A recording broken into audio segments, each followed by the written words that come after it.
Wednesday, November 17th, 1943. Dearest Kitty, recent events have the house rocking on its foundations. Owing to an outbreak of diphtheria at Beb's, she won't be allowed to come in contact with us for 6 weeks. Without her, the cooking and shopping will be very difficult, not to mention how much we'll miss her company. Mr. Clayman is still in bed and has eaten nothing but gruel for 3 weeks. Mr. Kugler is up to his neck in work. Margaret sends her Latin lessons to a teacher, who corrects and then returns them. She's registered under Bab's name. The teacher is very nice and witty too. I bet he's glad to have such a smart student. Dussel is in a turmoil and we don't know why. It all began with Dussel saying nothing when he was upstairs. He didn't exchange so much as a word with either Mr. or Mrs. Van Dam. We all noticed it. This went on for a few days, and then Mother took the opportunity to warn him about Mrs. Van Dam, who could make life miserable for him. Dussel said Mr. Van Dam had started his silent treatment and he had no intention of breaking it. I should explain that yesterday was November 16th, the first anniversary of his living in the annex. Mother received a plant in honor of the occasion, but Mrs. Van Dam, who had alluded to the date for weeks and made no bones about the fact that she thought Dussel should treat us to dinner, received nothing. Instead of making use of the opportunity to thank us for the first time for unselfishly taking him in, he didn't utter a word. And on the morning of the 16th, when I asked him whether I should offer him my congratulations or my condolences, he replied that either one would do. Mother, having cast herself in the role of peacemaker, made no headway whatsoever, and the situation finally ended in a draw. I can say without exaggeration that Dussel has definitely got his screw loose. We often laugh to ourselves because he has no memory, no fixed opinions, and no common sense. He's amused us more than once by trying to pass on the news he's just heard, since the message invariably gets garbled in transmission. Furthermore, he answers every reproach or accusation with a load of fine promises, which he never manages to keep. The spirit of a man is great. How puny are his deeds. Yours, Anne. Saturday, November 27, 1943. Dearest Kitty, last night, just as I was falling asleep, Nellie suddenly appeared before me. I saw her there, dressed in rags, her face thin and worn. She looked at me with such sadness and reproach in her enormous eyes that I could read the message in them. Oh, Anne, why have you deserted me? Help me, help me, rescue me from this hell. And I can't help her. I can only stand by and watch while other people suffer and die. All I can do is pray to God to bring her back to us.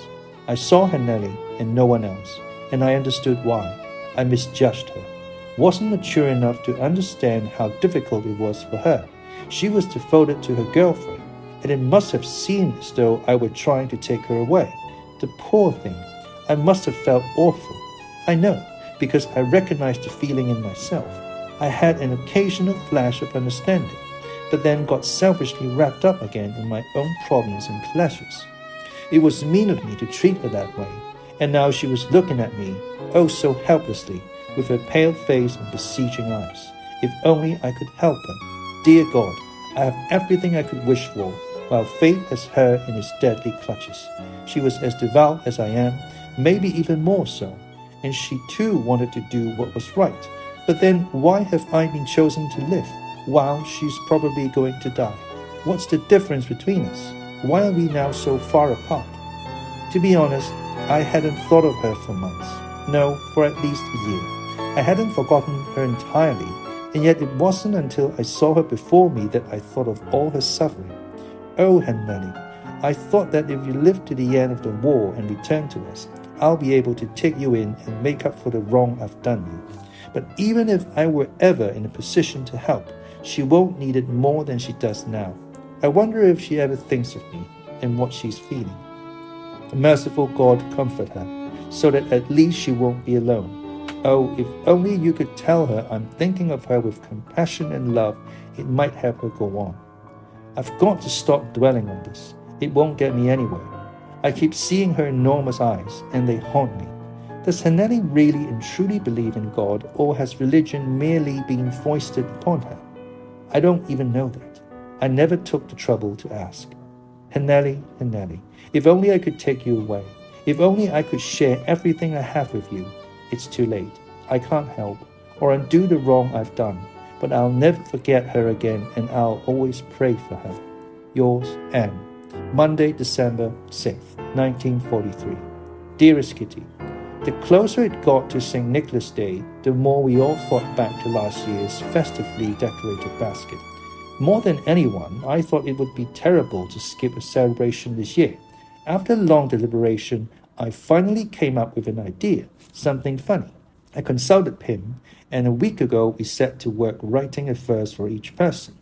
Sunday evening at 7:45, we trooped upstairs carrying the big laundry basket, which had been decorated with cutouts and bows made of pink and blue carbon paper. On top was a large piece of brown wrapping paper with a note attached. Everyone was rather amazed at the sheer size of the gift. I removed the note and read it aloud. Once again, St. Nicholas Day has even come to our hideaway. It won't be quite as fun, I fear, as the happy day we had last year. Then we were hopeful, no reason to doubt, that optimism would win the bout. And by the time this year came round, we'd all be free and safe and sound. Still, let's not forget it's St. Nicholas Day, though we've nothing left to give away. We'll have to find something else to do, so everyone please look in their shoe. As each person took their own shoe out of the basket, there was a roar of laughter. Inside each shoe was a little wrapped package addressed to its owner. Yours, Anne. Dearest Kitty, a bad case of flu has prevented me from writing to you until today. Being sick here is dreadful. With every cough, I had to duck under the blanket once, twice, 3 times, and try to keep from coughing any more.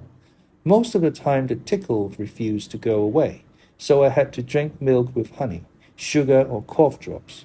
I get dizzy just thinking about all the cures I've been subjected to, sweating out the fever, steam treatment, wet compresses, dry compresses, hot drinks, swabbing my throat, lying still, heating pad, hot water bottles, lemonade, and every 2 hours the thermometer. Will these remedies really make you better? The worst part was when Mr. Dussault decided to play doctor and lay his pomaded head on my bare chest to listen to the sounds. Not only does his head tickle, but I was embarrassed, even though he went to school 30 years ago and does have some kind of medical degree. Why should he lay his head on my heart? After all, he's not my boyfriend. For that matter, he won't be able to tell a healthy sound from an unhealthy one.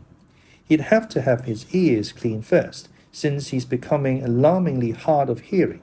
But enough about my illness. I'm fit as a fiddle again.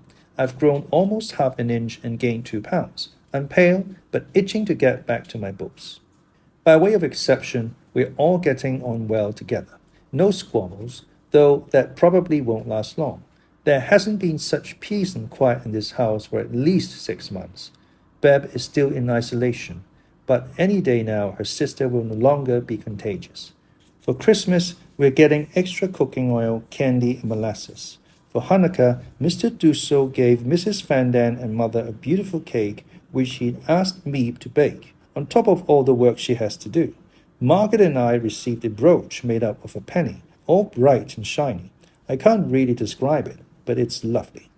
I also have a Christmas present for Miep and Beb. For a whole month, I've saved up the sugar I put on my hot cereal, and Mr. Clayman has used it to have fondant made. The weather is drizzly and overcast. The stove stinks, and the food lies heavily on our stomachs, producing a variety of rumbles. The war is at an impasse. Spirits are low. Yours, Anne. Friday, December 27th, 1943. Dear Kitty, as I've written you many times before, moods have a tendency to affect us quite a bit here, and in my case, it's been getting worse lately. A famous line from Goethe, on top of the world or in the depths of despair, certainly applies to me. I'm on top of the world when I think of how fortunate we are and compare myself to other Jewish children, and in the depths of despair when, for example, Mrs. Clayman comes by and talks about Yoppies hockey club, canoe trips, school plays, and afternoon teas with friends. I don't think I'm jealous of Yoppie, but I long to have a really good time for once and to laugh so hard it hurts. We're stuck in this house like lepers, especially during winter and the Christmas and New Year's holidays. Actually, I shouldn't even be writing this, since it makes me seem so ungrateful, but I can't keep everything to myself, so I'll repeat what I said at the beginning. Paper is more patient than people. Whenever someone comes in from outside, with the wind in their clothes and the cold on their cheeks, I feel like burying my head under the blankets to keep from thinking, when will we be allowed to breathe fresh air again? I can't do that. On the contrary, I have to hold my head up high and put a bold face on things, but the thoughts keep coming anyway, not just once, but over and over. Believe me, if you've been shut up for a year and a half, it can get to be too much for you sometimes. But feelings can't be ignored, no matter how unjust or ungrateful they seem. I long to ride a bike, dance, whistle, look at the world, feel young and know that I'm free, and yet I can't let it show. Just imagine what would happen if all 8 of us were to feel sorry for ourselves or walk around with the discontent clearly visible on our faces. Where would that get us? I sometimes wonder if anyone will ever understand what I mean, if anyone will ever overlook my ingratitude and not worry about whether or not I'm Jewish and merely see me as a teenager badly in need of some good plain fun.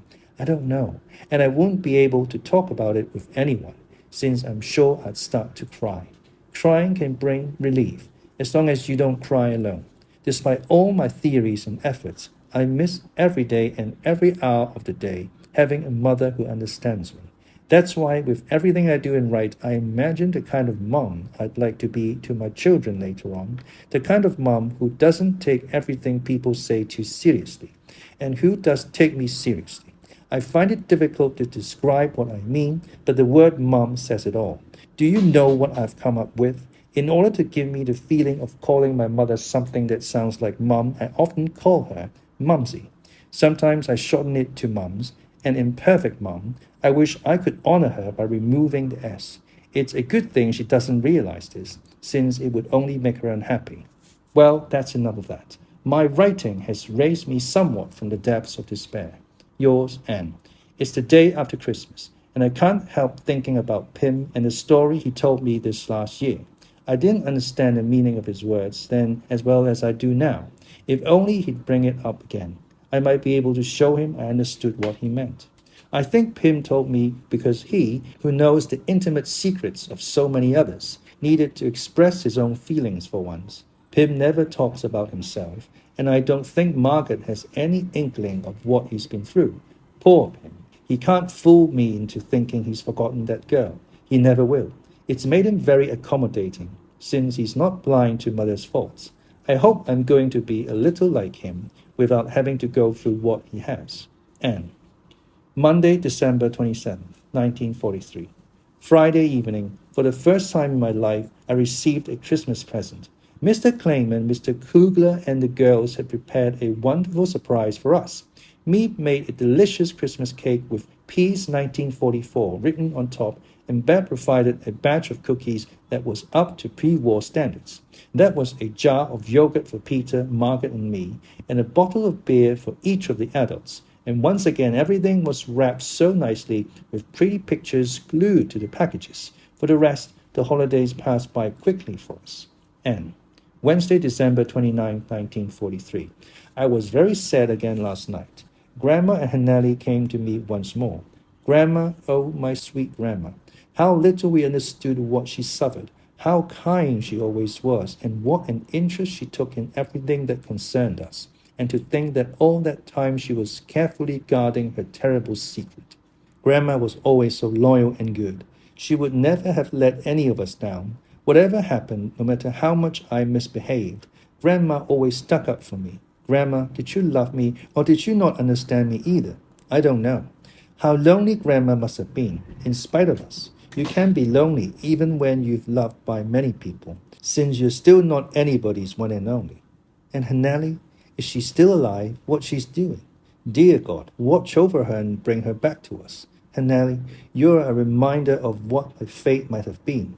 I keep seeing myself in your place. So why am I often miserable about what goes on here? Shouldn't I be happy, contented, and glad, except when I'm thinking of Hanelli and those suffering along with her? I'm selfish and cowardly. Why do I always think and dream the most awful things and want to scream in terror? Because in spite of everything, I still don't have enough faith in God. He's given me so much, which I don't deserve, and yet each day I make so many mistakes. Thinking about the suffering of those you hold dear can reduce you to tears. In fact, you could spend the whole day crying. The most you can do is pray for God to perform a miracle and save at least some of them, and I hope I'm doing enough of that. N. Thursday, December 30th, 1943. Dearest Kitty, since the last raging quarrels, things have settled down here, not only between ourselves, Dussault and upstairs, but also between Mr. and Mrs. Van D. Nevertheless, a few dark thunderclouds are heading this way, and all because of food. Mrs. Van D came up with the ridiculous idea of frying fewer potatoes in the morning and saving them for later in the day. Mother and Dussault and the rest of us didn't agree with her, so now we're dividing up the potatoes as well. It seems the fats and oils aren't being doled out fairly, and Mother's going to have to put a stop to it. I'll let you know if there are any interesting developments. For the last few months now, we've been splitting up the meat, the soup, the potatoes, the extras, and now the fried potatoes too. If only we could split up completely. Yours, Anne. P.S. Beb had a picture postcard of the entire royal family copied for me. Juliana looks very young, and so does the Queen. The 3 little girls are adorable. It was incredibly nice of Beb, don't you think? Sunday, January 2nd, 1944. Dearest Kitty, this morning, when I had nothing to do, I leafed through the pages of my diary and came across so many letters dealing with the subject of mother in such strong terms that I was shocked. I said to myself, Anne, is that really you talking about hate? Oh, Anne, how could you? I continued to sit with the open book in my hand and wonder why I was filled with so much anger and hate that I had to confide it all to you. I tried to understand the Anne of last year and make apologies for her, because as long as I leave you with these accusations and don't attempt to explain what prompted them, my conscience won't be clear. I was suffering then from moods that kept my head under water and allowed me to see things only from my own perspective, without calmly considering what the others, those whom I, with my mercurial temperament, had hurt or offended, had said, and then acting as they would have done. I hid inside myself, thought of no one but myself, and calmly wrote down all my joy, sarcasm, and sorrow in my diary, because this diary has become a kind of memory book.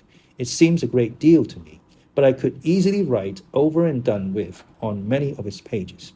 I was furious at Mother. It's true, she didn't understand me, but I didn't understand her either, because she loved me. She was tender and affectionate, but because of the difficult situations I put her in, and the sad circumstances in which she found herself, she was nervous and irritable, so I can understand why she was often short with me. I was offended, took it far too much to heart, and was insolent and beastly to her, which in turn made her unhappy. We were caught in a vicious cycle of unpleasantness and sorrow, not a very happy period for either of us, but at least it's coming to an end. I didn't want to see what was going on, and I felt very sorry for myself, but that's understandable too. Those violent outbursts on paper are simply expressions of anger that, in normal life, I could have worked off by locking myself in the room and stamping my foot a few times or calling Mother names behind her back. The period of tearfully passing judgment on Mother is over. I've grown wiser and Mother's nerves are a bit steadier. Most of the time I manage to hold my tongue when I'm annoyed, and she does too. So on the surface, we seem to be getting along better. But there's one thing I can't do, and that's to love Mother with the devotion of a child. I soothe my conscience with the thought that it's better for unkind words to be down on paper than for Mother to have to carry them around in her heart. Yours, Anne. Thursday, January 6, 1944. Dearest Kitty, today I have 2 things to confess. It's going to take a long time, but I have to tell them to someone, and you're the most likely candidate, since I know you'll keep a secret, no matter what happens. The first is about Mother.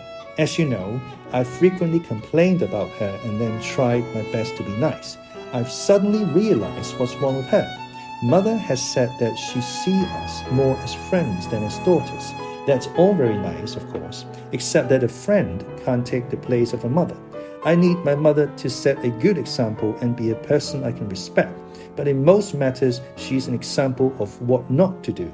I have the feeling that Margaret thinks so differently about these things that she'd never be able to understand what I've just told you. And father avoids all conversations having to do with mother.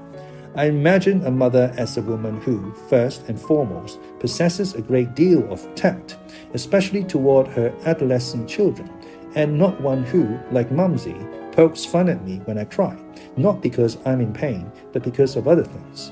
This may seem trivial, but there's one incident I've never forgiven her for. It happened one day when I had to go to the dentist. Mother and Margaret planned to go with me and agreed I should take my bicycle. When the dentist was finished and we were back outside, Margaret and Mother very sweetly informed me that they were going downtown to buy or look at something. I don't remember what, and of course I wanted to go along. But they said I couldn't come because I had my bike with me. Tears of rage rushed to my eyes, and Margaret and Mother began laughing at me. I was so furious that I stuck my tongue out at them right there on the street. A little old lady happened to be passing by, and she looked terribly shocked. I rode my bike home and must have cried for hours. Strangely enough, even though Mother has wounded me thousands of times, this particular wound still stings whenever I think of how angry I was. I find it difficult to confess the second one because it's about myself. I'm not prudish, Kitty, and yet every time they give a blow-by-blow account of their trips to the bathroom, which they often do, my whole body rises in revolt. Yesterday, I read an article on blushing by Sis Hester. It was as if she'd addressed it directly to me. Not that I blush easily, but the rest of the article did apply.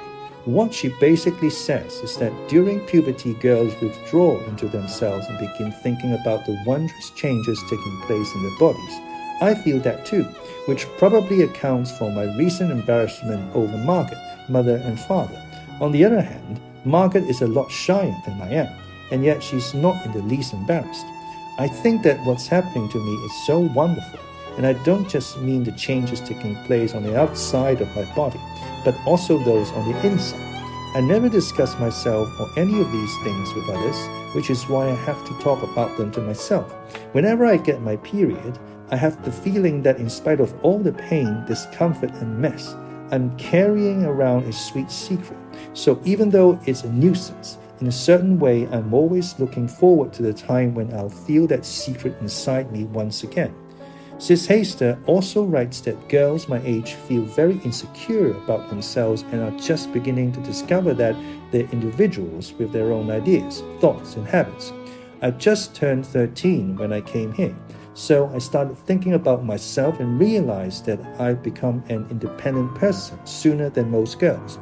Sometimes when I lie in bed at night, I feel a terrible urge to touch my breasts and listen to the quiet, steady beating of my heart. Unconsciously, I had these feelings even before I came here.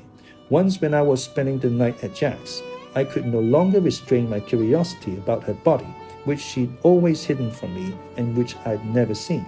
I asked her whether, as proof of our friendship, we could touch each other's breasts. Jack refused. I also had a terrible desire to kiss her, which I did. Every time I see a female nude, such as the Venus in my art history book, I go into ecstasy. Sometimes I find them so exquisite I have to struggle to hold back my tears. If only I had a girlfriend. Diphtheria. Now, a serious infectious disease that causes fever and difficulty in breathing and swallow. Pomaded. Adjective. Having or denoting hair dressed with pomade. Impasse. Now, a situation in which no progress is possible, especially because of disagreement, a deadlock.